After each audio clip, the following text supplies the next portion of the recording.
अ, 8वें दिवस के सत्र में मैं आप सभी का स्वागत करता हूँ और सही में एक अच्छा प्रवास हम पिछले 7 दिन से इस विषय के माध्यम से हम आगे बढ़ते जा रहे हैं।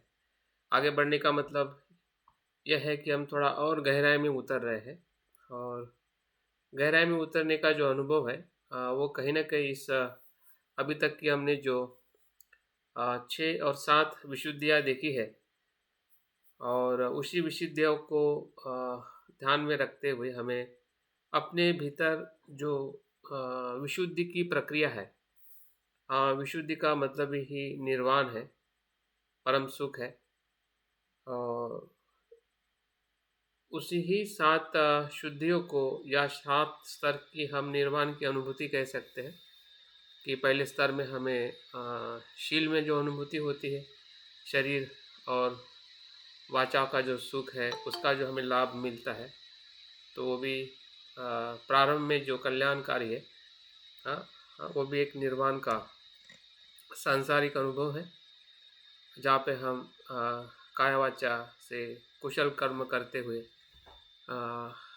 अपने सुख और औरों को सुखी करने के लिए हम कर्म करते हैं या शीलों का आचरण करते हैं और फिर धीरे और हम दूसरे विशुद्धि की तरफ जाते हैं जिसे हम चित्त विशुद्धि कहते हैं।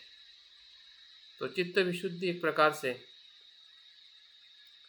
जो हमारे अस्तित्व का केंद्र बिंदु है, जिससे हमारा काया वाचा का आचरण अभिव्यक्त होता है, उसे हम चित्त मन और सभी अस्तित्व का जो राजा है, जो सभी धर्म को उत्पन्न करने की जो ऊर्जा रखता है या जहाँ से कर्म घटित होता है, ऐसे चित्त को जब हम उसके तत्व में या उसके धर्मों में जब हम देखते हैं, तो शुरुआत में हमें लगता है कि चित्त जो है ये मैं हूँ, मेरा है, नित्य है, हाँ, आत्मा है। लेकिन जैसे जैसे उसके समीप जाते हैं, वैसे वैसे हमें मन के भीतर ही कितने सारे प्रकार के मन दिखाई देते हैं, कितने सारे स्तर के मन दिखाई देते हैं, कितने सारे मन के भीतर विभिन्न जिसके अंग है, जिसे हम चैतसिक कहते हैं, वो दिखने लगते हैं। तो जो हमारा प्रारंभिक मन को देखने का जो हमारा दृष्टिकोण है, वो धीरे धीरे कम होने लगता है और हम चित्त की जो विशुद्धि की तरफ हम अपने आप को अग्रसर करते हैं और उसके लिए हमें ध्यान और एकाग्रता, उसकी हमें बहुत ही आवश्यकता है। जैसे शील शुद्धि के लिए हमें काया और वाचा की आवश्यकता है या उसके आधार पर हम शीलाचरण करते हैं, वैसे ही चित्त शुद्धि के लिए हमें ध्यान की आवश्यकता है। एकाग्र चित्त की आवश्यकता है, जिसके कारण हम अपने चित्त को शुद्ध करते हैं या उस निर्वाण के मार्ग पर हम ले चलते हैं।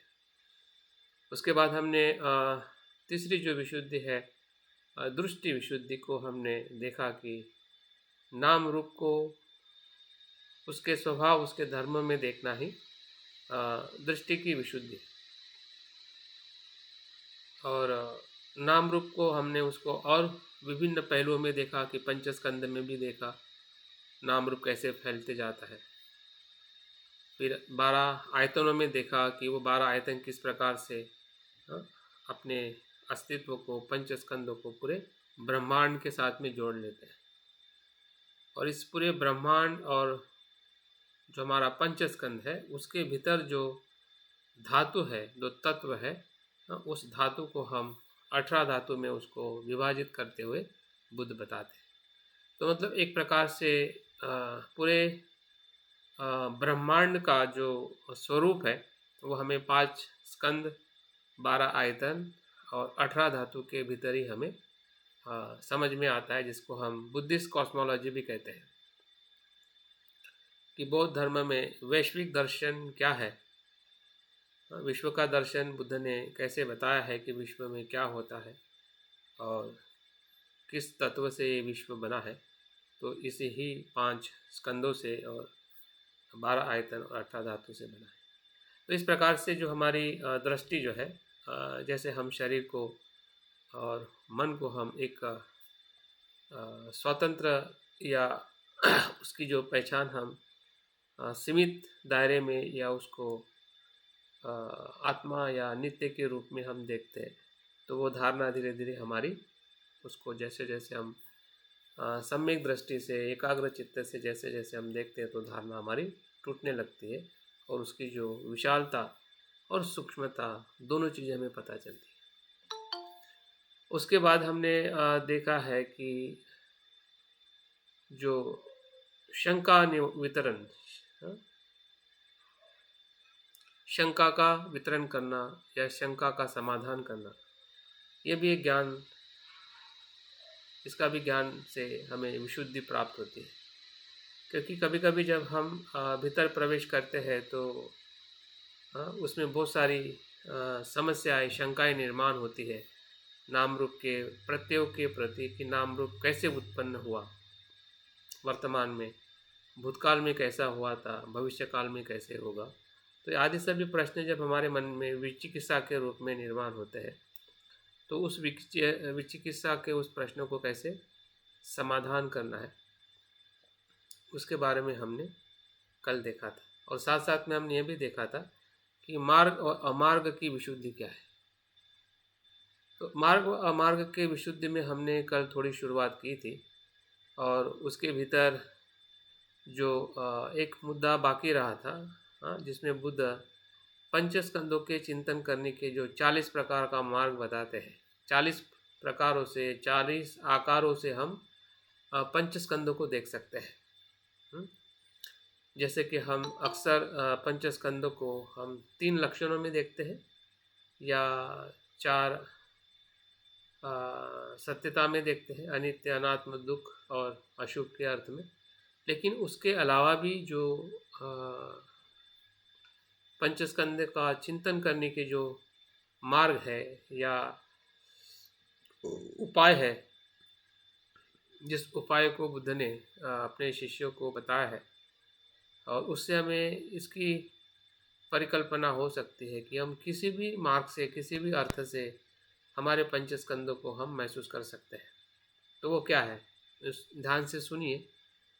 और इस शब्द को सुनते हुए बहुत सारे शब्द हमारे बहुत ही परिचित है, और हमें ऐसा लगेगा कि क्या ऐसा भी देखा जा सकता है, क्या ऐसा भी पंचस्कंदों को महसूस किया जा सकता है, क्या ऐसा भी।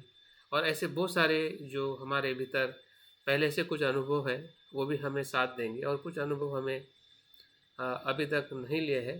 तो उस मार्ग से हमने पंचस्कंदों को देखने का हमने अनुभव लेना चाहिए, ताकि हमें ऐसा कभी भी ना लगे कि इस मार्ग से तो अनित्य दिखाई देता है लेकिन इस मार्ग से नहीं, यहाँ से देखता हो तो दिखता है लेकिन वहाँ से देखता हो तो मुझे नहीं दिखता है, क्योंकि हम एक ही मार्ग से देखते, दूसरे मार्ग से हम देख नहीं रहे। तो आपने इस मार्ग से देखा है तो उस मार्ग से भी देखें, उस तरीके से भी देखे, उस तरीके से भी देखे, यहाँ पे भी देखे, वहाँ पे भी देखे। जहाँ जहाँ पंचस्कंद का जो अस्तित्व हमें 12 आयतनों में, 18 धातु में बताया है, तो पूरा अस्तित्व ही हमारा चिंतन का अस्तित्व है। ऐसा कोई समय और ऐसा कोई पल नहीं है कि जहाँ पे हम चिंतन नहीं कर सकते हैं। ध्यान में तो कर ही सकते हैं, लेकिन ध्यान के अलावा भी अगर हम कोई भी कार्य करते हैं तो हमारे पंचस्कंद और 12 आयतनों से ही हमारा सब कुछ तालमेल खेल चलते रहता है। अगर वहाँ पे भी हम थोड़ा जागृति से देखें और देखें कि क्या हो रहा है, मेरी आँखों से क्या हो रहा है, मेरे कानों से क्या हो रहा है, मेरे स्पर्श से क्या हो रहा है, तो अगर वहाँ पे भी देखने का अगर हम अपने जीवन में एक थोड़ा प्रयास करते रहे, तो विपස්සना या चिंतन या जो विशुद्धि जो है वो हमें किसी भी पल में और किसी भी तरीके से मिल सकती है। और ऐसे हमने उदाहरण बहुत सारे देखे। अगर आप लोगों ने थेर गाथा के अगर आपने उदाहरण सुने हैं, तो कोई चपाती बनाते बनाते ही महिला को अनंत पद प्राप्त हुआ है। चपाती पकाना मतलब क्या? चपाती तो आप भी पकाते हैं, या जो भी मतलब किचन में काम करता है, हर एक इंसान चपाती पकाता है, और हर एक इंसान की चपाती जलती भी है, और जो सीखने वाले को ज़्यादा जल्दी है। अगर हम कभी कभी चपाती बनाते हैं, तो हमारी चपाती जली जाती है। तो चपाती जलते हुए उसको अनंत पद प्राप्त होना, ये क्या मतलब हंसने वाली बात है ना। और हम तो रोज़ चपाती बना के खा रहे हैं, लेकिन अनंत हमें स्पर्श भी करके नहीं जाता है, ना बनाने वाले को ना खाने वाले को। हाँ, खाने वाले गाली देगा कि जल चपाती क्यों जलाई, है ना। और चपाती जलाते समय हमें डर लगेगा कि यह चपाती जल गई, अभी क्या करें। हाँ? लेकिन दोनों के लिए वहाँ पे सत्यता प्राप्त करने का अनुभव है। किसी को पैर धोते धोते हाँ, जीवन की सत्यता पता चली। हाँ? किसी को मृत्यु देख के, किसी का कुछ, किसी का कुछ।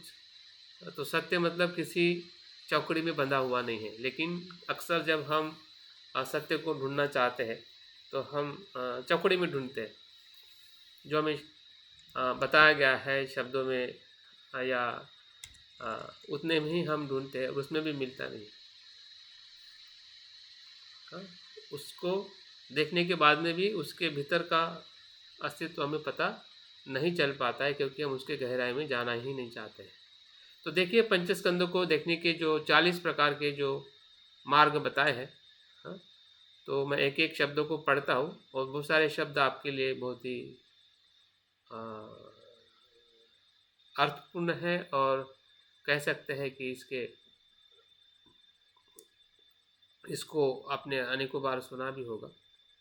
जैसे कि पंचस्कंदों को अनित्य, दुख, ये दो चीज़ तो हम देखते हैं। फिर आगे पंचस्कंदों को बताया गया है रोग। पंचस्कंद क्या है? रोग है, फोड़ा है, काटा है, पाप है, आबाद है, परवश है, परवेश है, विनाश है, विपत्ति है, उपद्रव है, उपसर्ग है, चंचल है, भंगुर है, अध्रुव है, अत्राण है, अगुह्य है, अशरण है, रिक्त है, तुच्छ है, शून्य है, अनात्म है, अवगुण है, विपरिणाम धर्म है, असार है, आग की जड़ है, बदक है, बदक मतलब बंधन करने वाला, विभव है, सस्रव है, संस्कृत है, मार है, जाति है, जाति से जाति स्वभाव का है, जरा स्वभाव का है, वेदी स्वभाव का है, मृत्यु स्वभाव का है, शोक स्वभाव का है, परिदेव स्वभाव का है, उपायस के स्वभाव का है, संक्लेश के स्वभाव का है। पंचस्कंद को अनित्य के तौर पर देखते हुए अनुलोमिक शांति को पा लेता है। और इधर जो बताया गया है दूसरे ब्लॉक में, ये ध्यान से सुने। पंचस्कंदों का निरोध ही निर्वाण है, ऐसे देखते हुए आर्य मार्ग में उतरता है। पंचस्कंदों का निरोध ही निर्वाण है। निर्वाण की जो हम सत्यता या अनुभव जो हम ढूंढ रहे हैं, तो पंचस्कंद के निरोध में ही निर्वाण है। जब हम पंचस्कंदों को ये 40 प्रकार से या 40 प्रकारों में से ज़्यादा प्रकारों में अगर हम देखते हैं, अनित्य अनात्म दुख में तो हम देखने का, समझने का प्रयास करते हैं। लेकिन पंचस्कंद के दूसरे भी जो पहलू बताए हैं कि वो रोग धर्मी है, वो फोड़े जैसा है, कांटे जैसा है, हाँ, पाप है, चंचल है, अशरण है, उसको हम शरण नहीं जा सकते पंचस्कंद। असार है, संस्कृत है, स्रवों से भरा हुआ है, जाति स्वभाव वाला है, जरा, वेदी, मरण, परिदेव मतलब शोक धर्मीय है, उपशय है। तो कुछ कुछ शब्द, कुछ इसके अर्थ शायद हमें ढूंढने पड़ेंगे, लेकिन बहुत सारे शब्दों के अर्थ हमें पता है।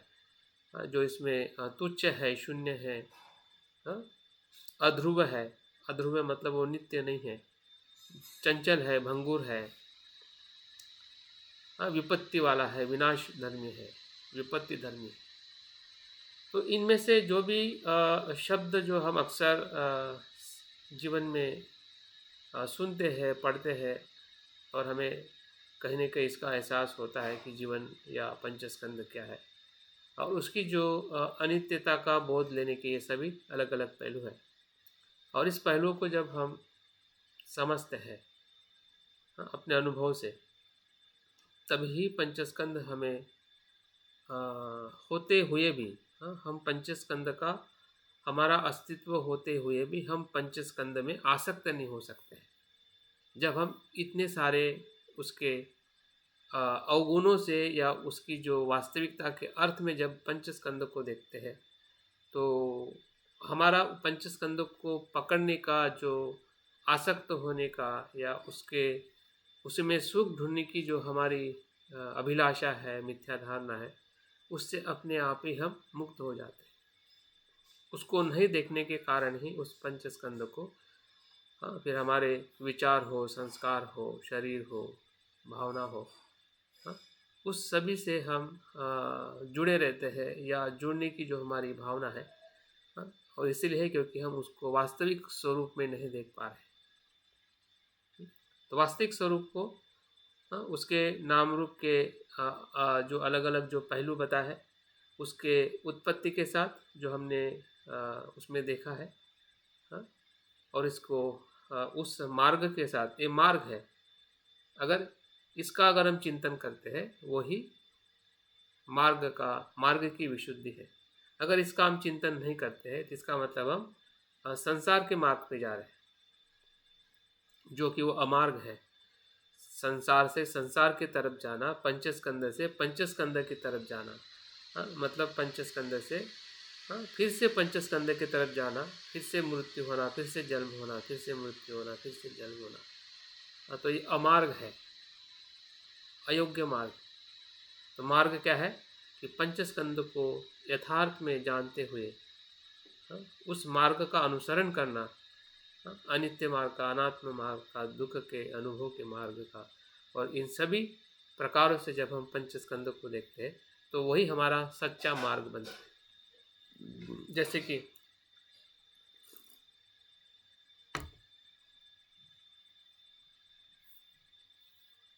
हम सिद्धार्थ की बात करते हैं, जब उन्होंने गृह त्याग किया था तो उन्होंने क्या देखा था? 3 दृश्य देखे थे, जैसे हम जरा व्याधि मरण कहते हैं, और उसी जरा व्याधि मरण के दृश्य का चिंतन करके वही उनका मार्ग बन गया। हाँ? जो संसारिक उनका जो मार्ग था, हाँ, उनको अमार्ग लगने लगा कि ये सही मार्ग नहीं है। अगर उन्होंने वो मार्ग का चिंतन नहीं किया होता, जैसे कि उसके साथ में उसका जो सारथी था, वो छंदक ने भी तो देखा था, उसको भी पता था कि उसके अस्तित्व का क्या स्वभाव है, लेकिन उसने गृह त्याग नहीं किया। उसने तो समझा है कि सिद्धार्थ, ऐसा जीवन आपका भी हो सकता है, मेरा भी हो सकता है। इसका मतलब उसको पता था, छंदक को भी पता था कि मनुष्य जीवन के साथ में जरा व्याधि मरण जुड़ा हुआ है, लेकिन मार्ग नहीं बना, मार्ग सिद्धार्थ का बना। तो हमारे लिए भी वही है। हाँ, ये चीज़ों को हम पढ़ रहे हैं, सुन रहे हैं और समझ रहे हैं, तो हमारे लिए मार्ग कब बनेगा कि जब हमें, हाँ, उस पंचस्कंद में उस प्रकार से देखने का अनुभव होगा कि सही में ये पंचस्कंद जो है व्याधि से भरा हुआ है, क्षण भंगुर है, हाँ, अनित्य है, अनात्म है, दुखदायी है, हाँ, और तभी जाके हम जो सुख है, परम सुख है, उस मार्ग के खोज की तरफ हम जाएंगे। जब हमें इसी का अनुभव नहीं होगा कि पंचस्कंद दुख है, तो हम सुख की खोज क्यों करेंगे? अगर पंचस्कंद अगर हमें अनित्य नहीं लगेगा तो हम नित्य की खोज क्यों करेंगे? अगर हमें पंचस्कंद में नित्य लग रहा है तो फिर जो परम और असीम है उसकी हम खोज क्यों करेंगे? हाँ? तो उसकी खोज तभी संभव है कि जब उस मार्ग का हमें अनुभव हो कि मेरा मार्ग कहाँ से शुरू होता है। हाँ, तो हर एक मनुष्य का मार्ग इसी से शुरू होता है, और उसका भी शायद हमने अगर सम्यक दृष्टि में भंते जी ने बहुत ही अच्छी तरह से बताया है कि सम्यक दृष्टि का उद्भव, हाँ, सभी मनुष्य के लिए अलग अलग प्रकार का हो सकता है। किसी को ध्यान में हो सकता है, किसी को चिंतन में हो सकता है, किसी को कुछ कला देखने में, संगीत सुनने में, या घर में जो जीवन में जो दुख आता है, परेशानी आती है, हाँ, ये सभी पहलुओं से हमारे जीवन में दुख का अनुभव होकर हम अ, उस दुख से बाहर आने का जो हम मार्ग ढूंढते हैं, वो हमें सम्यक दृष्टि के मार्ग की तरफ ले जाता है। लेकिन वो उतना भी पर्याप्त नहीं है। भंते ने जो बताया है, वो हमें और गहराई में जाने के लिए बताया है, लेकिन हम उतना समझ के ही हम समझ लेते कि हाँ, ये इतना ही समझना है, लेकिन ऐसा नहीं है। जब आगे हम भंते जी की बात पढ़ते हैं कि सत्य को, अस्तित्व को देखने के लिए उन्होंने 3 लक्षण की बात की है, 4 आर्य सत्य की बात की है, भावचक्र और ऊर्ध्वगामी मार्ग की बात की है, हाँ, जन्म पुनर्जन्म की बात की और 4 शून्यता की बात की। ये सभी मिला के सम्यक दृष्टि का उद्भव होना है, या उसमें से किसी भी एक तत्व को समझते हुए सत्य का अनुभव होना मतलब सम्यक दृष्टि है। तो इसमें भी जो बातें सभी बताई गई है कि 40 प्रकारों से 40 प्रकार के चिंतन से हमारा जो आर्य मार्ग जो है प्रशस्त होता है, कि जो निर्वाण का अनुभव है, पंचस्कंद के निरोध से ही संभव है। यहाँ पे निरोध जो शब्द आया है, मतलब पंचस्कंदों का नाश नहीं है, पंचस्कंदों के प्रति जो हमारी मिथ्या धारणा है उसका निरोध। नहीं तो पंचस्कंद का नाश हो जाएगा तो फिर क्या रहेगा? हा? वो तो उच्छेदवाद बन जाएगा। या पंचस्कंद ही सुख है, पंचस्कंद ही संपूर्ण सत्य है, वो शाश्वतवाद है, शाश्वतवाद और उच्छेदवाद। तो यहाँ पे जिस निरोध की जो बात की गई है, तो पंचस्कंदों के प्रति जो हमारी गलत धारणा है, अज्ञान के कारण मिथ्या धारणा जो बनी है, उसका निरोध करना है। उसका निरोध ही निर्वाण है। पंचस्कंदों का निरोध मतलब फिर पंचस्कंद का अस्तित्व ही नहीं होता है क्या? ऐसा नहीं। पंचस्कंद का अस्तित्व होता है, लेकिन वहाँ पे आसक्ति नहीं होती है, क्लेश नहीं होती। बुद्ध के पंचस्कंद थे ना, तभी तो ज्ञान प्राप्ति के बाद उन्होंने 45 वर्ष तक चर्या की। अगर पंचस्कंद नहीं होता तो कैसे कार्य करते? तो पंचस्कंद क्या है, पंचस्कंद का निरोध क्या है और निर्वाण का अनुभव क्या है, इस बातों को हमें धीरे धीरे समझने की ज़रूरत है, ताकि हम अपने मार्ग पर हम हैं या नहीं हैं। सर, पंचस्कंधों में किस चीज का निरोध करना है? पंचस्कंदों के प्रति जो हमारी आसक्ति है, गलत मिथ्या धारणा है, या मिथ्या धारणा है, या सत्काय दृष्टि है, विचिकित्सा है, उसका निरोध करना। और उसका निरोध करने के लिए 40 प्रकार के हमें मार्ग काम में आते हैं, अगर हम शरीर को, पंचस्कंदों को इस तत्व में देखते हैं तो। ठीक है? हाँ सर।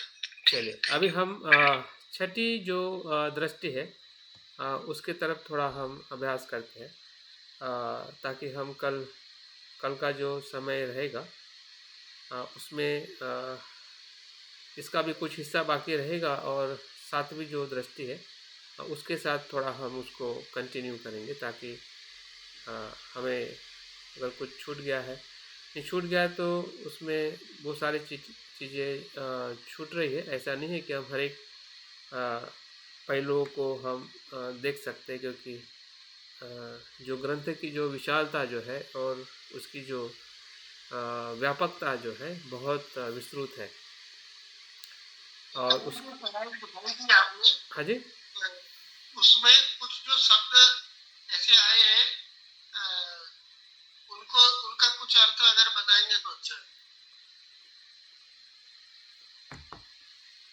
वो आप पे छोड़ा है, आप ढूंढ के बताओ। हाँ, तो वो स्लाइड आप सामने करिए फिर से, वो लिखा नहीं हमने, इतने जल्दी लिख नहीं सकते। नहीं, वो कल आप लिख के उसमें डालिए ग्रुप में। अभी हम इसके बारे में बात करते हैं।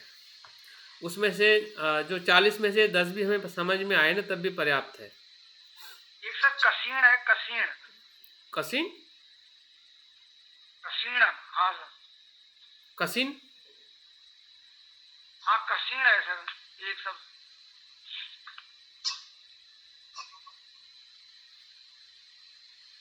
कसीण कसीण हाँ कसीण बोलते हैं ना, क्या बोलते हैं?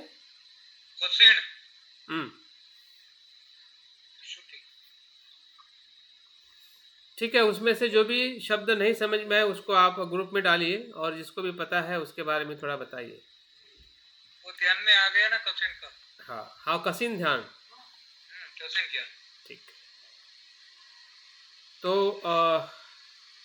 अभी हम जिस मार्ग और अमार्ग की जो बात हमने पहले छठी विशुद्धि में देखी है, हाँ, उसी के ही कंटिन्यूशन में ये प्रतिपदा ज्ञान दर्शन विशुद्धि है। क्योंकि हर एक, जैसे कि हमने देखा है कि हर एक विशुद्धि, हाँ, दूसरी विशुद्धि को उत्पन्न करती है, या दूसरी विशुद्धि पहले विशुद्धि के आधार पर विकसित होती है।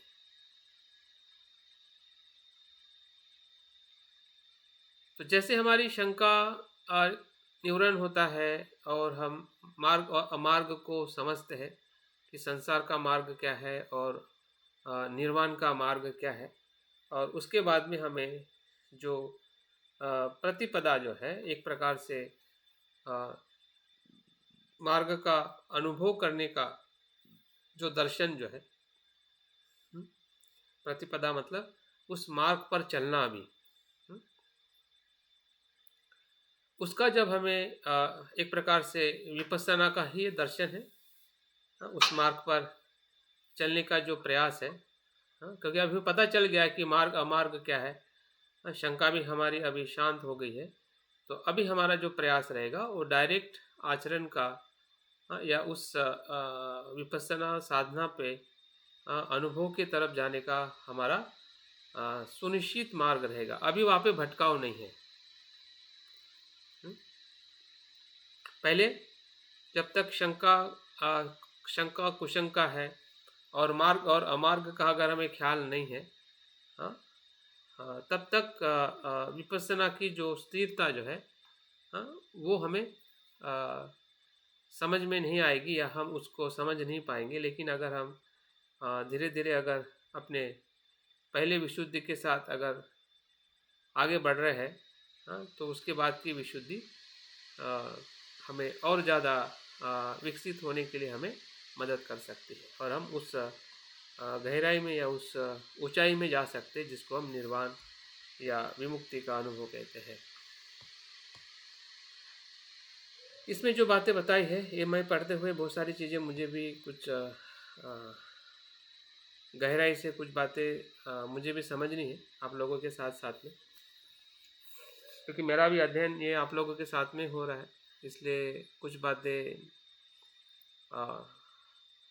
जैसा है वैसा बताना मेरे लिए भी थोड़ा कठिन है। लेकिन जो चीज़ें मुझे समझ में आ रही है और आपको मैं समझा सकता हूँ, उस अर्थ से ही हम उतना इसका अभ्यास का हमें लाभ मिल रहा है। अन्यथा मैं नहीं कह सकता हूँ कि मैं पूरी तरह से आपको वैसा ही समझा रहा हूँ जैसा बुद्ध घोष इस विशुद्धि के माध्यम से समझाना चाहते हैं।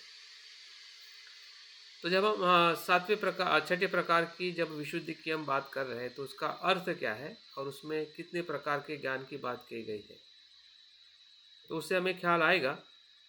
तो उसके कुछ ज्ञान को आज के सत्र में हम देखेंगे, और कुछ ज्ञान है या कुछ प्रकार के जो बाकी जो हिस्सा है कल हम उसको कंटिन्यू करेंगे। तो अर्थ के रूप में उसको बताया गया है कि ये 8 ज्ञानों के अनुसार सिरे को प्राप्त हुई विपश्यना, मतलब यहाँ पे 8 प्रकार के ज्ञान को विपश्यना कहा गया है। विपश्यना ही ज्ञान है और ज्ञान ही विपश्यना है। ज्ञान मतलब एक प्रकार का बोध होना। किसका बोध होना? जो अस्तित्व का स्वरूप है उसका जैसा है वैसा। जैसे कि हम आंखों से देखते हैं और हम जानते हैं। देखना मतलब विपश्यना, और जानना मतलब बोध होना। तो आंखों से हम क्या देखते हैं, जैसा है वैसा देखते हैं रूप को, हाँ, और वही हम जानते हैं जो देखते हैं। तो इसलिए कभी कभी दोनों शब्द हमें एक दूसरे के साथ में हमें समझने की ज़रूरत है, लेकिन थोड़ा उसका अगर शब्दों का अर्थ और उसका जो कार्य देखते हैं तो थोड़ा अलग है, लेकिन वो एक ही अनुभव के साथ जुड़ा हुआ है। हुँ? वो अनुभव अलग अलग नहीं है, ज्ञान और विपස්සना का, हाँ, या इवन जिसको हम प्रज्ञा भी कहते हैं, ज्ञान और प्रज्ञा, हाँ। तो ज्ञान कभी कभी हम सामान्य अर्थ में ज्ञान को कहते हैं, लेकिन बौद्ध धर्म में जब ज्ञान आता है, शब्द इस्तेमाल किया जाता है, वो ऑलमोस्ट प्रज्ञा के या संबोधि के, जैसे हम संबोधि का ज्ञान कहते हैं, हाँ, तो वो शब्द कहीं ना कहीं उसी ही अस्तित्व के अनुभव के साथ जुड़ा हुआ है जब बौद्ध धर्म में ज्ञान शब्द इस्तेमाल किया जाता है। तो 8 प्रकार के ज्ञान के अनुसार प्राप्त हुई विपස්සना जो सबसे ऊंची है, मुख्य है, और 9वें प्रकार का जो सत्य जो है, जो अनुलोम जानने वाला यह ज्ञान, मतलब 8 प्रकार का विपස්සना ज्ञान और 9वें प्रकार का सत्य का ज्ञान, दोनों मिला के मतलब 8 + 1 9 हो गया। हाँ, जानने वाले ज्ञान को प्रतिपदा ज्ञान दर्शन विशुद्धि कहते हैं। मतलब 9 ज्ञान से प्रतिपदा की ज्ञान की विशुद्धि होती है। 8 प्रकार की विपස්සना और 9वें प्रकार का सत्य का अनुलोम का ज्ञान, जो प्रतीत समुत्पाद में अनुलोम और प्रतिलोम जो बताया जाता है, तो उसमें से जो अनुलोम जो प्रतीत समुत्पाद का ज्ञान जो है वो इसी के ही ज्ञान के अंतर्गत आता है। तो इस प्रकार से जो बुद्ध घोष इसमें जो विश्लेषण करना चाहते हैं और हमें ये बताना चाहते हैं कि विपස්සना किस प्रकार से हमारे ज्ञान दर्शन की विशुद्धि को और शुद्ध और गहराई की तरफ ले जाते हैं। और जब हम प्रज्ञा की बात करते हैं, सम्यक दृष्टि की बात करते हैं, तो ये शब्द जो है ये हमेशा हमें सुनने को मिलता है कि सब्बे संखार अनिच्चा, सब्बे संखार दुक्खा, सब्बे धम्मा अनात्ता। तो अगर हम इसका अगर अनुभव देखें तो इसी अनुभव का ही विपස්සना ज्ञान प्रज्ञा या इसी से ही पंचस्कंद के प्रति जो विराग उत्पन्न होता है, निर्वेद उत्पन्न होता है, अनासक्ति उत्पन्न होती है, और वही बुद्ध के मार्ग का अनुसरण करती है। अनासक्ति ही बुद्ध के मार्ग का मार्ग की प्रेरणा है, या ऐसा कह सकते कि वही मार्ग है। जब आप पंचस्कंद को उस सत्य रूप में देखते हैं तो पंचस्कंद के प्रति जो आसक्ति है पूरी तरह से विलीन हो जाती है, क्योंकि उसको देखना ही सत्य को देखना है। तो इसी ही 3 लक्षणों को ही अलग अलग विपස්සना के या अलग अलग ज्ञान के माध्यम से उसको अनुभव करने का जो क्या कहते हैं उसको पद्धति जो है, या उसको देखने का जो नज़रिया जो है, तो उसको बताने के लिए ये अनेक प्रकार के ज्ञान के बारे में इसमें बताया गया है। जब मैं पढ़ रहा था तो उसका मुझे एब्स्ट्रैक्ट या सारांश मुझे यही मिल रहा था कि हर एक ज्ञान के अंदर अनित्य, अनात्म और दुख की जो पहचान है या उसका बोध है, हाँ, वो लेने के लिए ही ये सभी विपස්සना का दर्शन जो है वो इसमें हमें देखने को मिलता है।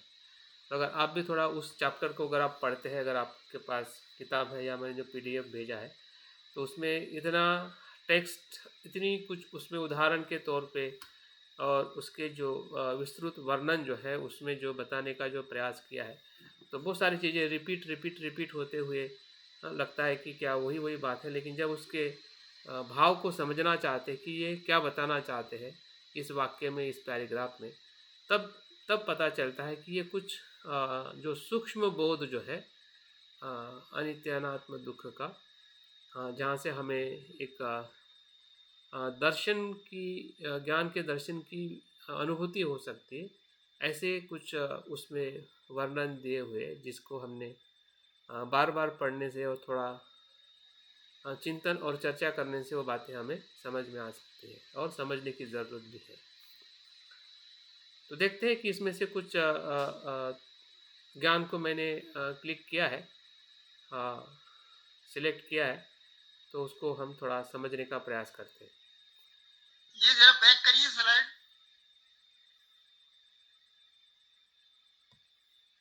पिछली स्लाइड जरा बैक करिए। ये वाला हाँ, एक सेकंड रुकिए। संसारोपेक्षा ज्ञान, पर थोड़ा थोड़ा बताते तो अच्छा रहता था। नहीं, आगे बता रहा हूँ ना मैं, उसमें से जो हम आज बताने वाले हैं, ठीक है, उसके बारे में मैं आगे बता रहा हूँ। अच्छा, उसमें लिखा है आगे, ये तो सिर्फ लिस्ट डाउन किया है। तो पहले ज्ञान की तरफ हम आते हैं, ठीक है, जिसको उदय वे ज्ञान कहते हैं या विपස්සना कहते हैं। जो 8 प्रकार के बताए उसमें से 3 प्रकार के विपස්සना को हम आज 3 या 4 प्रकार के देखने वाले हैं। तो देखो, इसमें जो उसमें है तो बहुत कुछ लिखा हुआ है, उसको पढ़ने से आपको और ज़्यादा समझ में आ सकता है। लेकिन जो मैंने उसमें से समझा और मुझे लगा कि उस उदय और व्यय, जो हमने इसको अनेकों बार सुना होगा, उत्पन्न होना और लय होना, इसी को ही उदय और व्यय कहते हैं। जो हमने सुबह के ज्ञान में भी ध्यान में जो हमने किया है, हाँ, बुद्ध का संदर्शन करना मतलब उत्पन्न करना। विलीनीकरण माने विलय करना। हाँ, वे मतलब विलीनीकरण, विघटन, लय। हाँ, तो उत्पत्ति और लय, इसका ज्ञान, इसकी विपස්සना। तो इसमें जो बताया गया है कि नाना धातुओं को अलग अलग करके घन को विभक्त कर देने पर, नाना धातु मतलब क्या? नाना धातु मतलब जो हमने 18 धातु देखे हैं, विज्ञान धातु, चक्षु धातु, क्या बोलते हैं उसको, चक्षु विज्ञान धातु, चक्षु धातु, रूप धातु, इस प्रकार से जो 6 इंद्रिय, 6 विषय और 6 विज्ञान को धातु कहते हैं। इसको अलग अलग करके देखने से, देखिए, अगर आप उसको, अगर हम उसको अलग अलग नहीं करते हैं, विघटन नहीं करते, विभक्त नहीं करते हैं, तो हमें अनित्य लक्षण नहीं दिखेगा। अगर दिखेगा तो उसको हम जब अलग अलग करते हैं तब हमें वो अनित्य लक्षण जैसा दिखेगा, दुख लक्षण जैसा दिखेगा और अनात्म लक्षण जैसा दिखेगा। और उसको जानना ही उदय और वे विपස්සना है।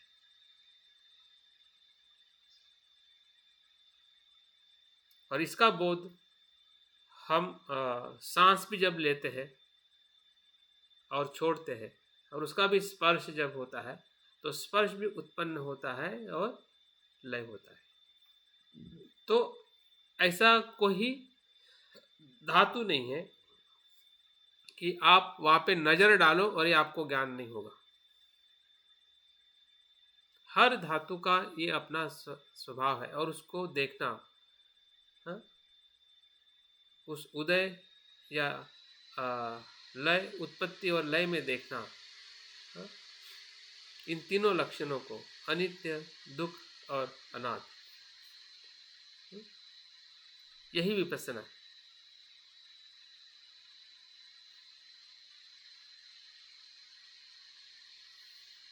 तो धातु का मतलब ही पंचस्कंध है, धातु का मतलब ही 12 आयतन है, धातु का मतलब ही नाम रूप है, और धातु का मतलब ही पूरा ब्रह्मांड है। अगर हम स्वयं की और औरों की भी बात करते हैं, या औरों की और हम स्वयं की बात करते हैं, हाँ, सब कुछ इस सत्यता में हम उसको देख सकते हैं कि ऐसी कोई जगह नहीं है, कोई धर्म नहीं है, कोई धातु नहीं है, हाँ, जिससे हमारा मन या हम मैं कह सकते हैं, या मैं से किसी को हम नियंत्रित कर सकते हैं, या वो हमें सुख दे सकता है, हाँ, ऐसा कोई भी, ना अंदर ना बाहर, हाँ, ना इस धातु में ना उस धातु में, हाँ, किसी भी धातु में ऐसा स्वभाव और लक्षण नहीं है कि जो नित्य है। वो देखने की जो प्रक्रिया जो है और उसको जानने का अनुभव ही इस विपස්සना का अनुभव है। तो इस प्रकार से हम इस चीज़ को हम अनेकों बार देख रहे हैं और हो सकता है कि इसका हमें अनुभव भी हो रहा है, लेकिन ये यही है और ये विपස්සना हमें विकसित हो रही है या इस विपස්සना के साथ हम मार्ग पर है या उस ज्ञान पर है, इसको भी हमें जानने की ज़रूरत है, ताकि हम हर एक अस्तित्व में इस प्रकार से अगर देखते हैं तो निश्चित ही हमारा जो हर एक कर्म जो है वो कर्म रहेगा लेकिन कर्ता नहीं रहेगा, मैं नहीं रहेगा। और जहाँ पे मैं नहीं रहेगा वहाँ पे निर्वाण का अनुभव रहेगा। और मैं इसीलिए है क्योंकि हम उसको उत्पत्ति और लय में देख नहीं पा रहे, या एक धातु में देखते हैं, सांस में देखते हैं, लेकिन आंखों में दिखाई नहीं देता है, रूप में दिखाई नहीं देता है, शब्द में दिखाई नहीं देता है या देख नहीं पाते, सांस में दिखाई नहीं देता है। तो वो हमारा दायरा हमें बढ़ाना पड़ेगा और जैसे जैसे बढ़ेगा वैसे वैसे वो हमारा विपස්සना का बोध, विपස්සना का ज्ञान हमें निर्वाण के तरफ ले जाए। दूसरा जो ज्ञान है भंग विपස්සना, भंग मतलब जिसे हम क्षण भंगुरता कहते हैं, भंग विपස්සना का ज्ञान, भंग होना जिसे हम क्षण भंगुरता कहते हैं, वो उसी के ही अनुभव के आधार पर और गहरा अनुभव होता है। तो वो क्या है? ऐसे उत्पन्न होकर ऐसे संस्कार निरुद्ध हो जाते हैं और इसको देखते हुए एक स्थान में भंग विपස්සना का ज्ञान उत्पन्न होता है। उत्पन्न होना, निरुद्ध होना, संस्कारों का उत्पन्न होना, निरुद्ध होना, उसको देखते हुए ही एक स्थान में भंग विपස්සना का ज्ञान उत्पन्न होता है। मतलब क्षणिक है, क्षणिक अस्तित्व का जो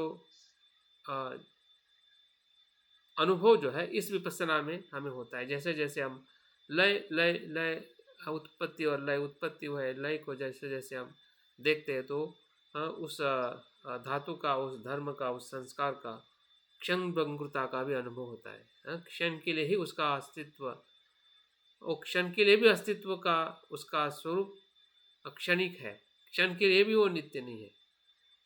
इतने वो फास्ट रूपांतरित होने का जब अनुभव होता है, और इसलिए अगर आपने देखा होगा कि क्षणिकवाद बौद्ध धर्म में, थेरवाद परंपरा में बहुत प्रचलित रहा है,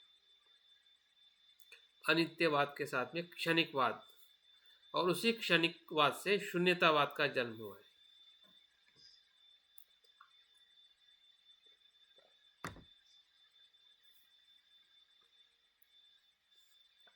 अनित्य के तौर पर, हाँ, यहाँ पे कुछ बातें और थोड़ा विकसित करके बताई गई है कि इस विपස්සना में और क्या अनुभव हमें होता है। अनित्य के तौर पर नित्य होने की संज्ञा को छोड़ देता है। यहाँ पे कुछ छोड़ने की भी बात बताई गई है। क्या छूटती है? जब हम अनित्य संस्कार को अनित्य देखते हैं, पंचस्कंदों को अनित्य देखते हैं, तो नित्य होने की संज्ञा छूट जाती है। जिस शरीर को, जिस मय को, जिस संस्कार को हम नित्य समझते थे, लेकिन जैसे जैसे हम अनित्यता के संपर्क में आते हैं तो नित्यता की जो संज्ञा जो है वो छूटने लगती है या छूट जाती है। दूसरा अनुभव है कि दुख के तौर पर सुख की संज्ञा को छोड़ देते हैं। जैसे जैसे हमें दुख का अनुभव होता है पंचस्कंद में, तो पहले हम उसको सुख कहते हैं, सुख है, लेकिन सुख की संज्ञा भी छूटने लगती है। और यही त्याग जो है, यही अनासक्ति जो है विराग को निर्माण करती है, वैराग्य को निर्माण करती है, अगर ये अनुभव नहीं होगा तो वैराग्य उत्पन्न नहीं होगा, और विराग नहीं होगा तो यथार्थ दर्शन या आगे का मार्ग भी नहीं जा पाएगा। तो इसलिए जिस संज्ञा से हम जुड़े हुए हैं, जिस संज्ञा को हमने सत्य माना है, शरीर के पंचस्कंद के प्रति जो सुख की संज्ञा है, तो दुख को, पंचस्कंद में दुख के अनुभव को जैसे जैसे हम देखते हैं, वैसे वैसे सुख की संज्ञा छूटने लगती है, पंचस्कंद की सुख की संज्ञा। अनात्म के तौर पे जब आत्मा के संज्ञा को छोड़ देते हैं, जब हमें अनात्मता का अनुभव होता है कि ये जो पंचस्कंद है, ये 5 6 धातु से बना हुआ है, तो अपने आप में उसका कोई मय का अस्तित्व नहीं है, वो अनात्म है। तो उस शरीर को आत्मा भाव मानने की जो संज्ञा वो छूट जाती है। निर्वेद को प्राप्त होते हुए तृष्णा को भी छोड़ देते हैं, और इसी से हमें निर्वेद को प्राप्त होते हैं। निर्वेद मतलब अनासक्त, और तृष्णा वहां पे छूट जाती है। आलंबन को जानकर भंग की अनुपश्यना करता है, तब शून्य के तौर पर जान पड़ता है यह अभिप्रज्ञा विपස්සना है। इसी को ही अभिप्रज्ञा विपස්සना भी कहा जाता है।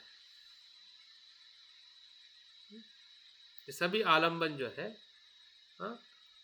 क्षणिक, मैंने कहा है ना पहले कि क्षणिकता ही शून्यतावाद का आधार बना है महायान परंपरा में। जैसे उन्होंने क्षणिकवाद को महसूस किया या उसका गहराई में जब चिंतन या अनुभव करने लगे, तो उनको सब अस्तित्व ही शून्य दिखने लगा।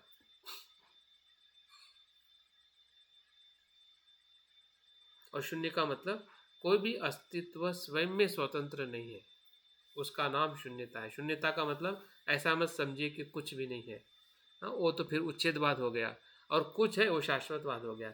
हमेशा जब बौद्ध धर्म की हम प्रज्ञा की बात करते हैं या निर्वाण की बात करते हैं, तो शाश्वतवाद और उच्छेदवाद हमें पता चलना चाहिए। नहीं तो कभी कभी हम बुद्ध की शिक्षा को शाश्वतवाद बना लेते हैं और उच्छेदवाद भी बना लेते हैं। इसमें जो हमारा इनबैलेंस है या जो हमारी अस्पष्टता है, इसको हमने बार बार चेक करना चाहिए। और जैसे जैसे हम धम्म के गहराई में जाते हैं, वैसे वैसे हम कभी कभी काफ़ी कठिन हो जाते हैं, रूढ़ हो जाते हैं, ऑर्थोडॉक्स हो जाते हैं।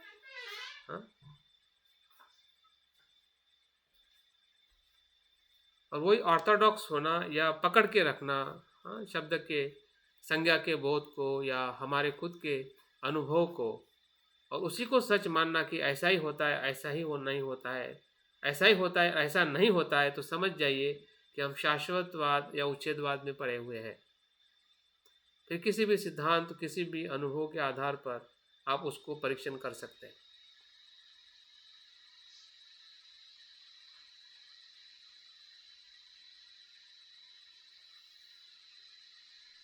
तो इसलिए मध्यम मार्ग और इसमें जो ये अभिप्रज्ञा विपස්සना बोला है ना, हाँ, तो प्रज्ञा और अभिप्रज्ञा ये दोनों में क्या फर्क है? अभिप्रज्ञा मतलब मुख्य कह सकते हैं उसको, मुख्य प्रज्ञा है। जैसे कि आदिशील और आदि समाधि के बारे में बताया जाता है ना कि आदि शिक्षा है, मुख्य शिक्षा। जब भी आभि आदि जो शब्द आता है, वो उसको एक विशेष प्रकार का जो महत्व देने के लिए, विशेष प्रकार का। दोबारा बताइए, ये आप जो बता रहे हैं ना कि आलम्बन को जानकर भक्त की अनुपस्यना करता है। आलम्बन को जानकर मतलब आलम्बन मतलब क्या? 6 विषय, जैसे सांस की बात कर रहे हैं। नहीं, सांस के अलावा भी सभी विषय है ना, रूप है, शब्द है, या पूरे अस्तित्व जो है, उसको जानकर भंग की अनुपस्यना करता है। भंग मतलब क्षणिकवाद के, क्षण के लिए है, क्षणिक है, क्षणिक है। अनित्य है ना वो। अनित्य से भी गहरा क्षणिक शब्द है, या क्षणिकता का अनुभव है। क्षण क्षण मतलब हाँ, क्षण उसमें क्षण जो बोलते हैं ना, क्षण क्षण का अनुभव जो है वो उसकी विपश्यना है। अनुपश्यना मतलब उसके गहराई में उस क्षणिक बात को या क्षणिकता के अस्तित्व को देखना कि कोई भी अस्तित्व है, आलंबन है। आलंबन मतलब विषय। हाँ, हाँ ठीक है। हाँ, और उसको जानकर जब एक क्षणिक क्षणभंगुरता की जब हमें जानकारी अनुभव होता है, वही उसकी विपश्यना है। हाँ, और उसी को ही हम एक शून्यता के तौर पर उसको हमें जान पड़ता है, सभी अस्तित्व। हाँ, और उसी को ही अभिप्रज्ञा विपश्यना कहा गया है। ठीक है सर। हाँ, क्योंकि सभी शब्द हमारे लिए नए हैं और हमारे अनुभव के कुछ आधार पे आ रहे हैं, क्योंकि हमने कहीं न कहीं ऐसा कुछ समय के लिए या अनुभव से हमने उसको समझा है।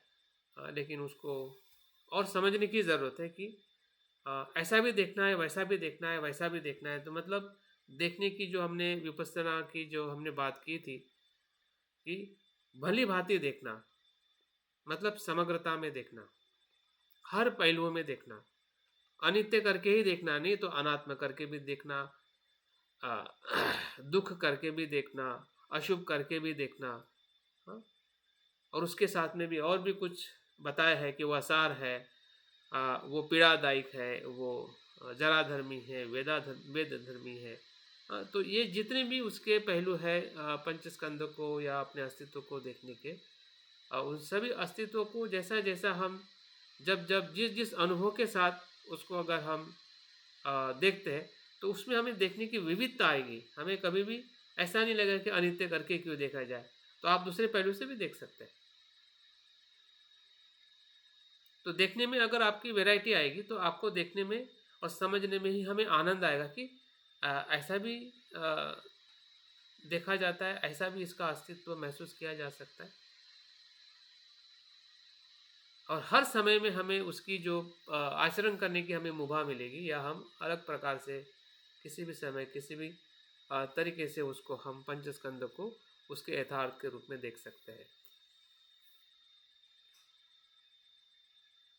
तीसरे प्रकार का जो ज्ञान है, भय तो प्रस्थान ज्ञान है। भय भय शब्द आया है।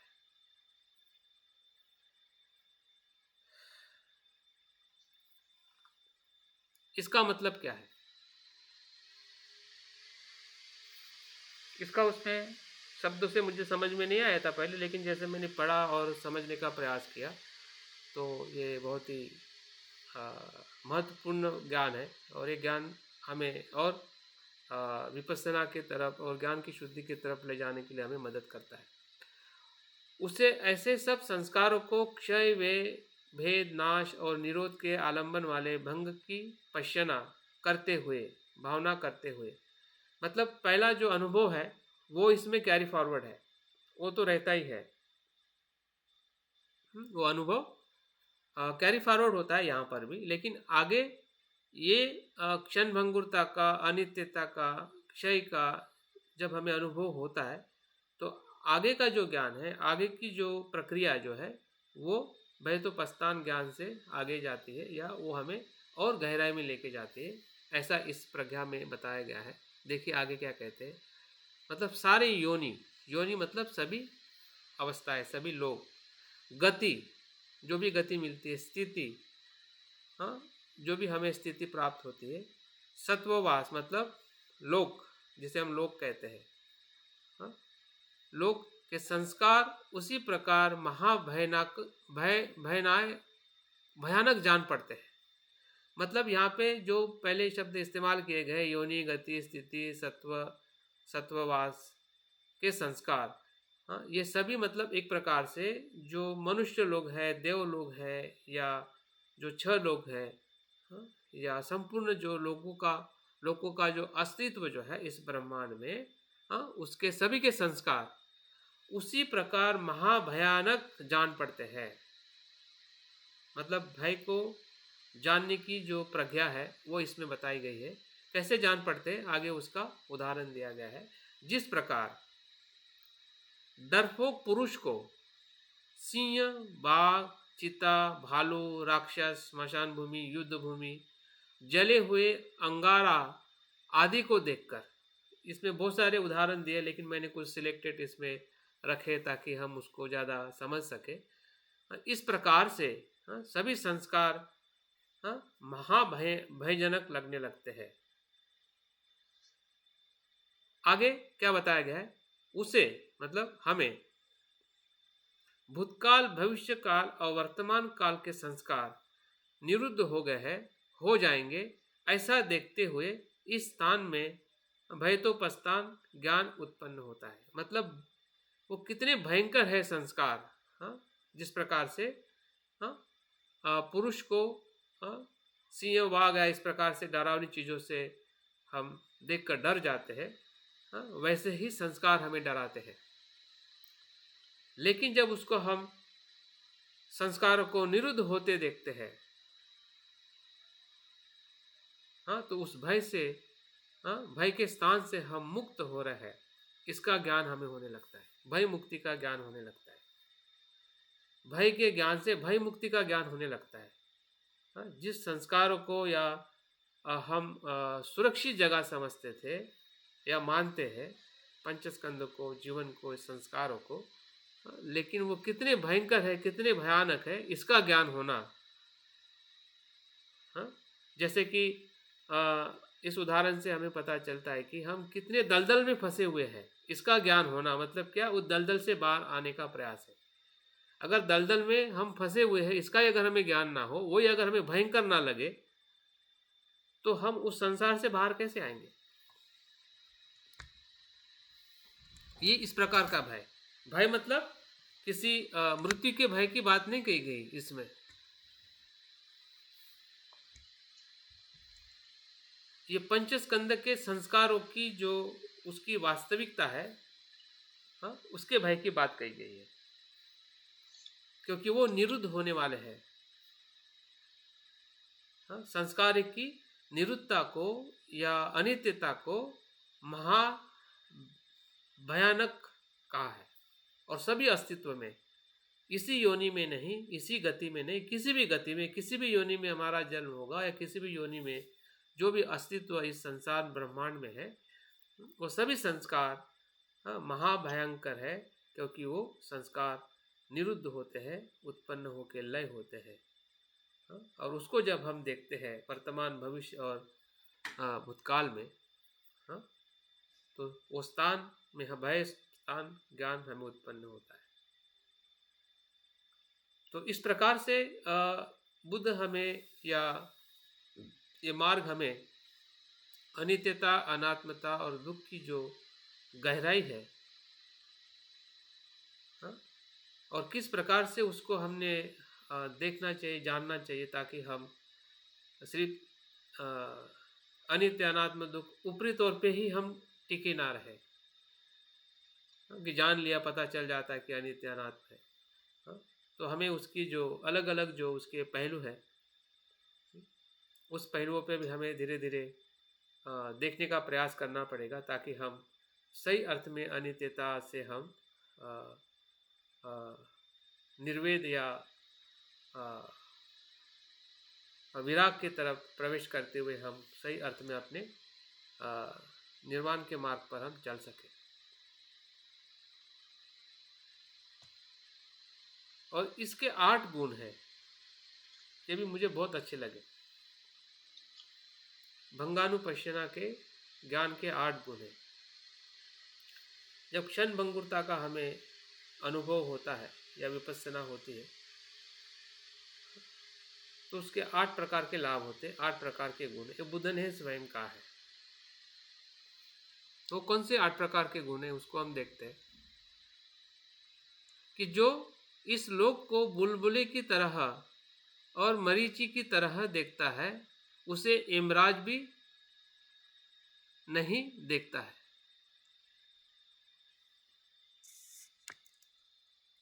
मतलब यमराज मतलब यहाँ पे मृत्यु। जो लोक को, लोक मतलब संसार,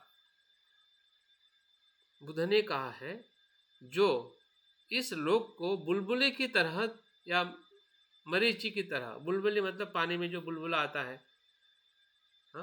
और मरीचि मतलब जब हम रेगिस्तान में जाते हैं और दूर से हमें लगता है कि वहाँ पे पानी है, जबकि वो सूर्य का प्रकाश उस रेत पर आता है और लगता है कि वो पानी है। वहाँ पे जाते हैं तो वहाँ पे पानी नहीं होता है।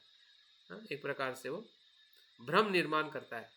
गांजवाना जोड़ हाँ गुजराती में। हाँ, तो मरीचि की तरह है। हाँ, तब उसे यमराज भी नहीं देख सकता है। मतलब यमराज भी उसको हरा नहीं सकता है, या मृत्यु भी वो उसको हरा नहीं सकता है, क्योंकि वो उसको उससे मुक्त होने के पूरे प्रक्रिया में होता है या उसका अनुभव होता है, इसलिए मृत्यु का मार भी उसको हरा नहीं सकता है। जैसे कि बुद्ध का अगर उदाहरण देखते हैं कि बुद्ध के मार विजय में सबसे बड़ा शस्त्र जो रहा है वो अनित्यता का शस्त्र था, जिससे सभी मार जो है विलीन हो गए जब बुद्ध ने तृष्णा को और अज्ञान को अनित्य रूप में देखा। जब तक नहीं देखा तब तक मार वहीं पे ठहरा हुआ था। आखिरी तक कि तुम्हें जो चाहिए संसार की, जो भी पद चाहिए, जो तुम्हें सुख चाहिए, सब सुख देगा, तो ये जगह छोड़ दे। लेकिन जब बुद्ध ने अपने तृष्णा को देखा कि तृष्णा अनित्य है, और उसी क्षण से बुद्ध की जो विमुक्ति जो है वहाँ से प्रारंभ होती है। तो इस प्रकार से बुद्ध का भी जो मार को जीतने का जो शस्त्र जो है वो अनित्यता के अनुभव से उन्होंने मार को जीता है। तो आगे देखिए कि कौन से गुण इसमें बताए गए हैं कि उसे ऐसे सारे संस्कार नाश हो जाते हैं और प्रतिक्षण देखते हुए भंगानुपश्यना का ज्ञान बल प्राप्त होता है। तो पहला जो लाभ जो है वो है भाव दृष्टि का प्रहान होता है। भाव मतलब भाव, यहाँ पे शब्द ऐसा लिखा गया भाव मतलब बार बार जन्म लेने की जो हमारी अपेक्षा है, दृष्टि जो है उसका प्रहान होता है। ये पहला लाभ है। जब क्षण भंगुरता के ज्ञान से हम परिचित होते हैं तो भाव में पुनः पुनः बार बार आना, इसकी जो दृष्टि है, मिथ्या धारणा है, उसका प्रहान होता है। पहला लाभ है। दूसरा जो लाभ है जीने की चाह का त्याग होता है। जीने की जो चाह है, संसार में जो आसक्ति है, चाहत है पंचस्कंद की, उसका त्याग होता है। तीसरा जो है सर्वदा भावना में लगे रहना। भावना यहाँ पर जो आया है ये विशुद्ध रूप में आया, जिसमें हम मैत्री करुणा जो सकारात्मक भावना है उसमें ही चित्त लगा रहता है। सर्वदा भावना में लगे रहना, एकाग्रता, शुद्धता, मैत्री, जो भी सकारात्मक जो चित्त है उसी सकारात्मक चित्त में ही लगा रहता है। चौथा जो लाभ है विशुद्ध आजीविका का होना। जब हम क्षणभंगुरता के अस्तित्व को देखते हैं तो हमारी आजीविका भी विशुद्ध होती है, और हम ऐसी आजीविका ही हम प्राप्त नहीं करते कि जिससे लोगों का अहित और अकल्याण हो। नाना प्रकार के कार्यों में भिड़ने की उत्सुकता का त्याग होता है। जो अनेक प्रकार के हम कार्य में व्यस्त रहते हैं उसके प्रति जो उत्सुकता रहती है उसका त्याग होता है। मतलब हम कार्य को बहुत ही सीमित और योग्य कार्य में ही जुड़े रहते हैं। जो अनावश्यक जो कार्य है, प्रपंच के जो कार्य है, उस प्रपंच के कार्य में उत्साह कम होता है, वीर्य या उसमें उत्साह का त्याग होता है। उत्साह उसमें कम रहता है और बाकी में उत्साह बढ़ जाता है। भय से रहित होना, भय मुक्त होना, सहनशीलता की प्राप्ति होना, और अंतिम और आठवां जो लाभ है वो है उदासी तथा आसक्ति पर विजय प्राप्त करना।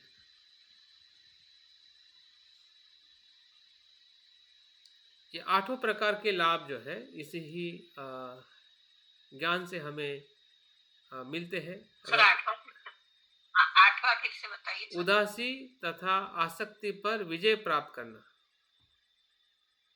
मतलब जीवन के प्रति हमें ना सहनशीलता की प्राप्ति, सहनशीलता जिसे हम शांति कहते हैं, है ना, सहनशीलता की प्राप्ति होना। तो उदासी नहीं होती है और आसक्ति नहीं होती है। मतलब जीवन में जो निराशा, हताशा, जब जीवन की जो अनित्यता का, जब क्षण भंगुरता का जब हमें अनुभव होता है, जैसे अगर आपने पिक्चर ये देखा होगा, आनंद पिक्चर देखा होगा, जब उसके जीवन के मृत्यु के बारे में पता चलता है कि मेरा मृत्यु होने वाला है, अपने अस्तित्व का जो मृत्यु का जब उसको ज्ञान होता है, तो उसकी उदासी और आसक्ति दोनों समाप्त हो जाती है। उदासी और आसक्ति का विजय प्राप्त करना। आनंद फिल्म की बात कर रहे हैं? हाँ हाँ, आनंद फिल्म की। है? हाँ है सर, ऐसा ही है, ऐसा ही है ना। तो पूरी तरह से वो आनंद में जीता है, इसलिए उसका पिक्चर का नाम भी आनंद है, उसके हीरो का भी नाम आनंद है।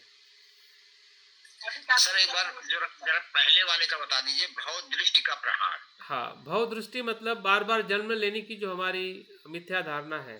भाव मतलब पुनर्जन्म लेने की जो भावना है, इस जन्म में नहीं तो अगले जन्म में जो पुनर्जन्म लेने की जो हमारी दृष्टि है, उसका प्राण होता है। तो इस प्रकार से संपूर्ण जो हमारा वर्तमान, भविष्य और विमुक्ति, तीनों के लाभ इसमें हमें मिलते हैं। संसार में भी लाभ मिलता है, हमारी आजीविका हो या फिर हमारी भावना हो या फिर हमारी सहनशीलता हो, हाँ, भय से मुक्त होना हो, और हमें आध्यात्मिक भी लाभ मिलता है कि हम उस भाव दृष्टि है या भाव दृष्टि? भाव दृष्टि, और प्रिंटिंग मिस्टेक है, आप मिस्टेक मत करो। समझ रहे हैं, समझ के मिस्टेक से बाहर निकलना है। ये तीसरा जो ज्ञान है वो है आदिनव ज्ञान। इसमें भी बहुत कुछ दिया हुआ है और कुछ चीज़ें मुझे इतनी अब समझ में नहीं आई, लेकिन कुछ चीज़ें मुझे समझ में आई कि उसमें वो क्या कहना चाहते हैं। ये चौथा ध्यान है ना सर? चौथा है? चौथा है सर। ठीक है, चलिए चौथा है।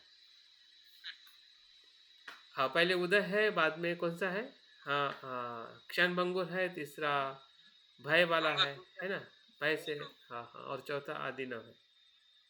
तो आदिनव ज्ञान में क्या बताया गया है कि उत्पाद, प्रवृत्ति, निमित्त, दुख, आयुहन, प्रतिसंधि, यह दुख है, इस प्रकार से देखता है, यह आदिनव में ज्ञान है।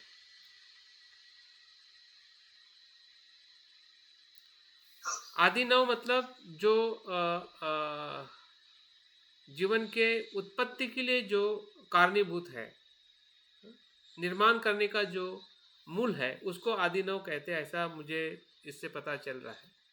जैसे कि उत्पाद होना, प्रवृत्ति मतलब निर्माण होना, निमित्त दुख, प्रतिसंधि जो है, जो जन्म लेने वाली जो चेतना होती है उसको प्रतिसंधि कहते हैं। तो इस सभी प्रकार के ज्ञान को आदिनव ज्ञान कहते हैं कि ये इस यहाँ पे भी अनित्य अनात्म होता है। हाँ? जैसे कि हमें उत्पाद कैसे होता है, उत्पन्न कैसे होता है, और हमें पता नहीं है। जैसे कि हमने देखा कि जो नाम रूप जो है, हाँ, वो चेतना से उत्पन्न होता है, हाँ, उसके संस्कारों से उत्पन्न होता है। इसका ज्ञान होना मतलब उत्पाद का ज्ञान होना। दुख का कारण है, वो ऐसे अपने आप दुख निर्माण नहीं होता है। हाँ? जो प्रतिसंधि है कि जन्म लेने वाली जो चेतना है, वो पूर्व जो हमारा कर्म है, भूतकाल का कर्म है, उस कर्म का जो संस्कार है, उसके कारण प्रतिसंधि जन्म लेती है।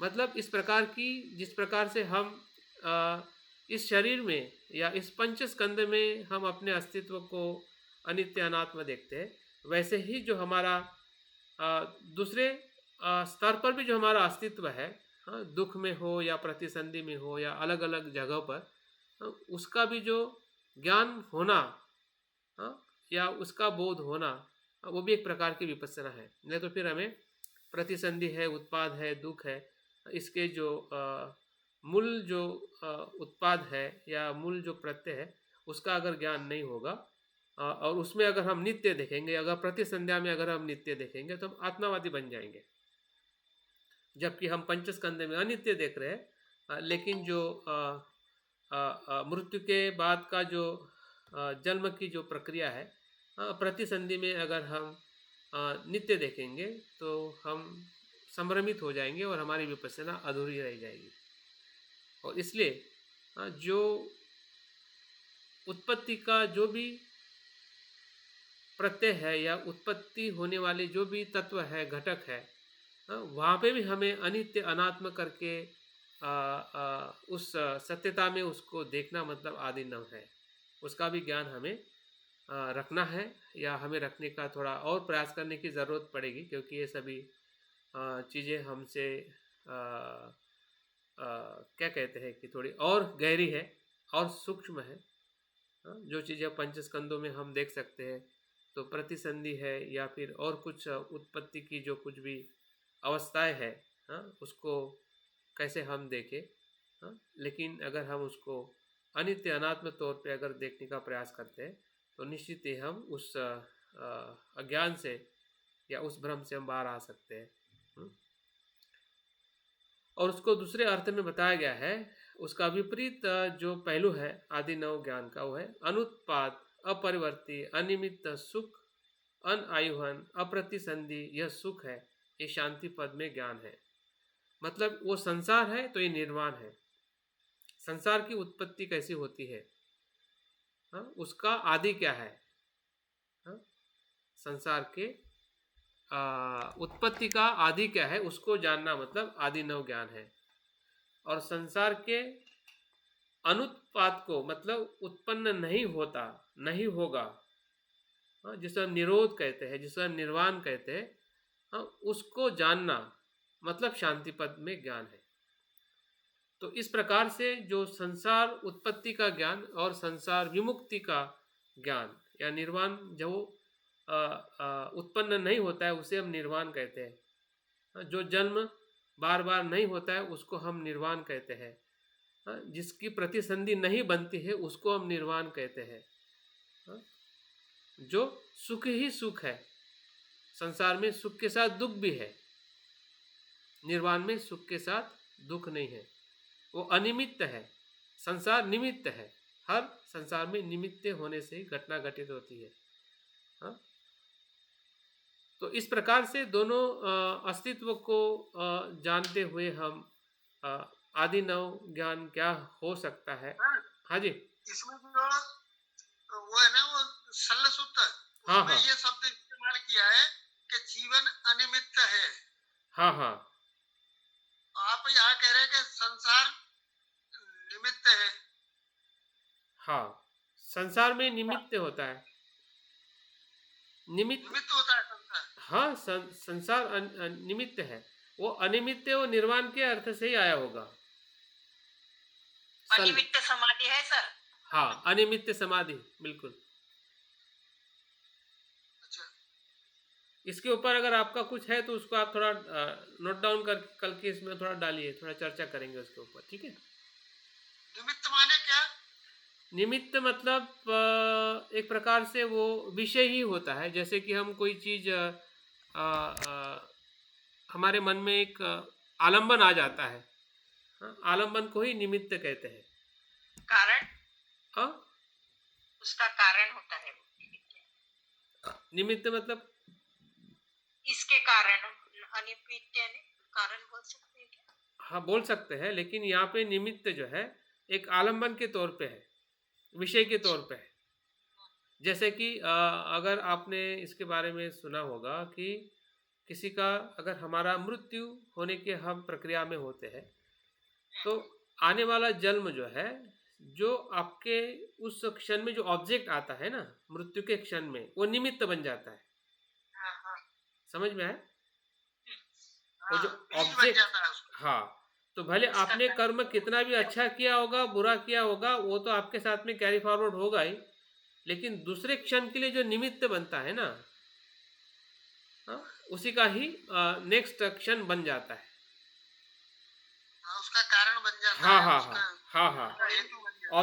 ऑब्जेक्ट जो, हाँ, वो नेक्स्ट वही क्षण का वो आपका परिणाम बन जाता है। फिर वो कुशल गति हो सकती है या अकुशल या अधोगति हो सकती है निमित्त से। और प्रवृत्ति माने हाँ, प्रवृत्ति प्रवृत्ति मतलब प्रवृत्ति परिवर्तन। परिवर्तन। हाँ, तो हर एक ऐसा शब्द हाँ प्रवृत्ति तो नहीं बोल रहे हैं, देखिए क्या पूछ रहे हाँ, हैं। प्रवृत्ति मतलब वही है ना, प्रवृत्ति का मतलब भी परिवर्तन ही है। बार नहीं बार नहीं, प्रवृत्ति यानी एटीट्यूड को प्रवृत्ति बोलते सर। वो अलग है। नहीं, प्रवृत्ति प्रवृत्ति शब्द नहीं है मैडम, ये प्रवृत्ति शब्द है। प्रवृत्ति, हाँ, वर्ती अच्छा मतलब बार बार आना, उत्पाद हाँ मतलब बार बार आता है ना, वैसे प्रवृत्ति भी बार बार आते हैं। हाँ, उसका, अच्छा हाँ, उसका आदि क्या है, उसका मुख्य स्रोत क्या है, हाँ, तो उसको, निर्वाण का प्रमाण क्या है सर? हाँ, निर्वाण का प्रमाण क्या है, कैसे पता चलता है? प्रमाण, हाँ प्रमाण ये अच्छा। कैसे पता चलता है निर्वाण हम प्राप्त हुआ है हमें? चलो ठीक है, वो कहानी से मैं आखिरी में बताता हूँ, आपके सवाल का जवाब देता हूँ। तो निर्वाण में वही मजेदार है। आप निर्वाण में ही है, तो आप ही बताओ ना अनुभव। नहीं, एक उदाहरण से मैं बताऊंगा, समाप्त करने के पहले 2 मिनट मैं इसका लेता हूँ। तो 11 प्रकार की अग्नि है, जिस अग्नि में हम जल रहे हैं। आप में से बहुत सारे लोगों को इसका ख्याल होगा। राग है, द्वेष है, मोह है, जन्म है, जरा है, मरण है, शोक है, परिदेव है, दुख है, दोर्मनस्य है, हाँ, उपायास है। तो ये सभी 11 प्रकार की अग्नियों में हमारा संसार है, पंचस्कंद है। तो कौन इस अग्नि में रहना चाहेगा?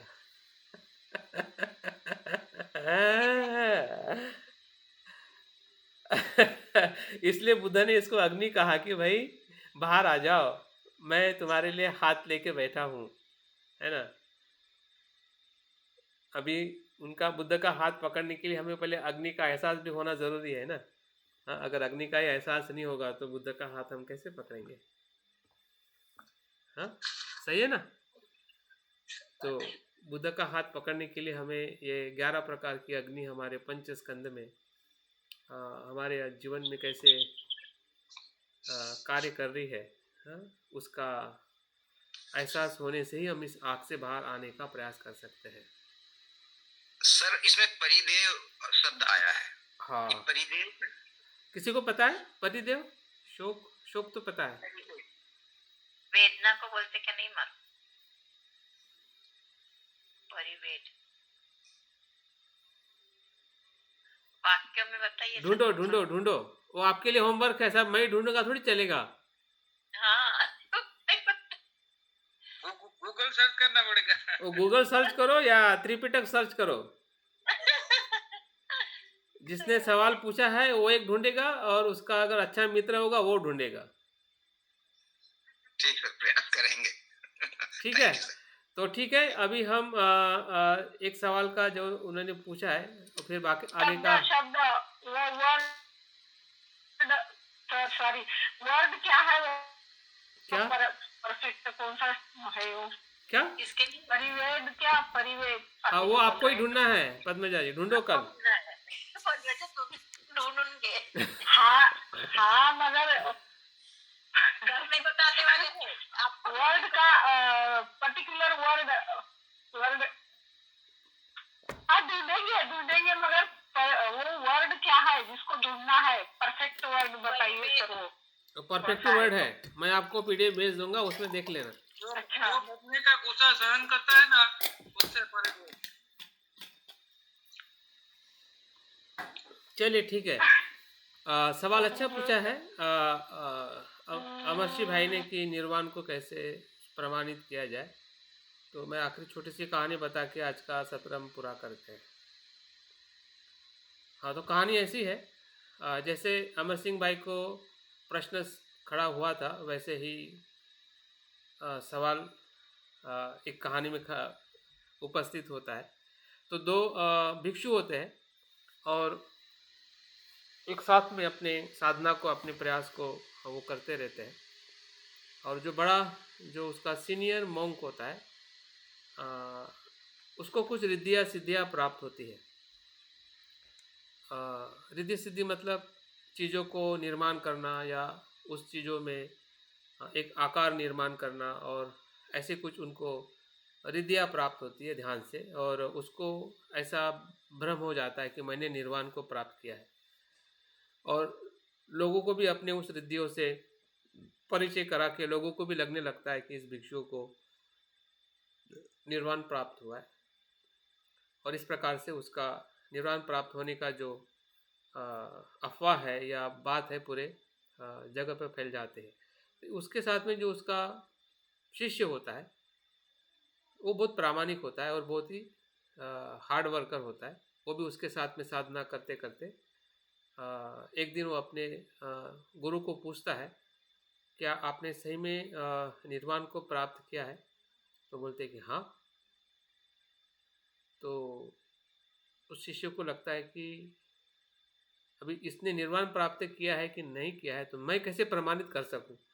उसने कह दिया कि मैंने किया है, और मैं अगर निर्वाण को प्राप्त मैंने खुद नहीं किया है तो मैं कैसे उनकी बात को प्रमाणित कर सकूं? तो वो बहुत अभ्यास करता है और कुछ दिनों के बाद में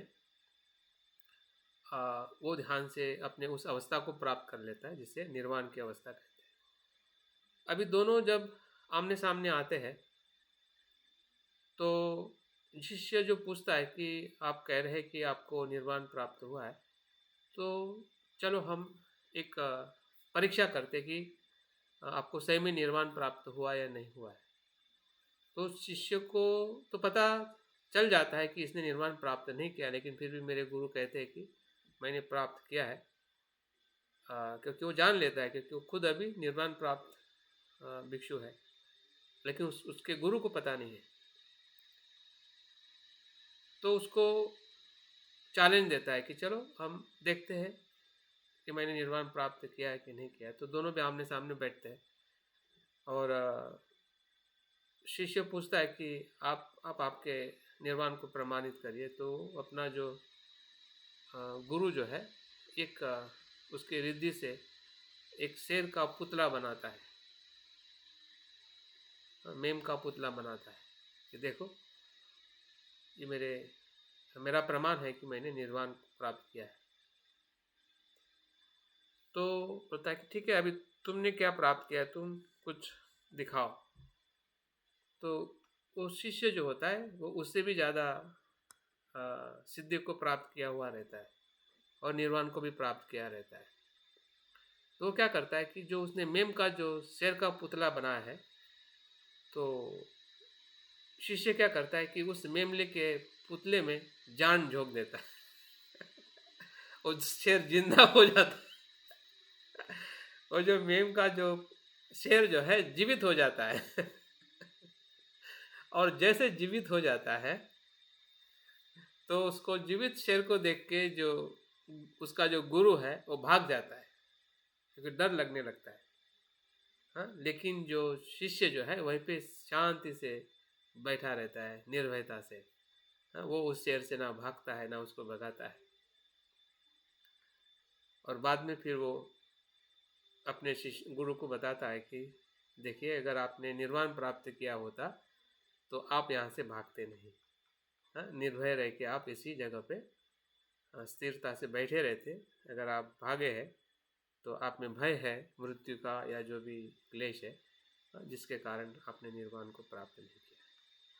तो मुझे लगता है कि अमरसिंह भाई को प्रमाण पता चल गया है कि निर्वाण प्राप्त करना, जो हमने क्षण भंगुरता का जो विपස්සना का ज्ञान देखा है, जिससे निर्भयता भय से मुक्त होने का अनुभव ही निर्वाण का प्रामाणिकता है। Thank you sir. ठीक है, तो ये कहानी याद रखे, ये बहुत ही कहानी मतलब। हाँ जी, हाँ कहानी याद रखेंगे। हाँ, इससे आगे जाइए और देखिए कि हमारी निर्भयता कितनी बढ़ रही है। अनित्यता को, क्षणभंगुरता को देखने से ही संभव है। तो बहुत बहुत साधुवाद आज के सत्र में बने रहने के लिए। कल हम सुबह फिर से मिलते हैं और अपने सत्रों को आगे बढ़ाते हैं। जय भीम। धन्यवाद सर, थैंक यू। बहुत बहुत धन्यवाद।